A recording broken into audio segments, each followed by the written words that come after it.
An altar server is a lay assistant to a member of the clergy during a Christian liturgy.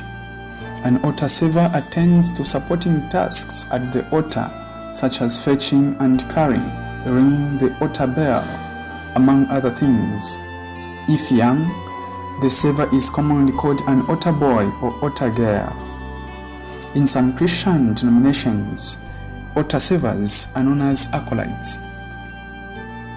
Altar servers follow the example of Jesus, who did not hesitate to place himself at the whole of humanity's service, and even sacrificed himself, not only during services, but also throughout everyday life. Altar servers must live by following his example of love, generosity, commitment, and precision.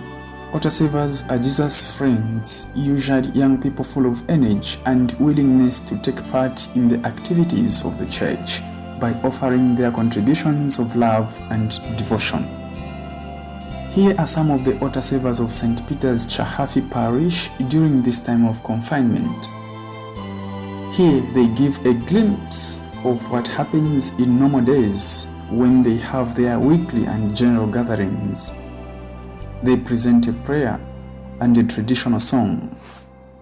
Isengesho ry'Abahereza Mana ngikame mbere wanjye ndagushima ko mwagoze umwana wa Yesu usingize ko hano kumusha wa Yesu igihe twitara mu gitambo tawe negeza maze mwifata urukundo yanga ko ndi umukristo tunakukiye bwaza Yesu kwita agomba no kunoza abavandimwe cyane cyane abamenyekana maze ndagize utumukanya mukozi ndizaba nzagweza mu jeteka yose amen.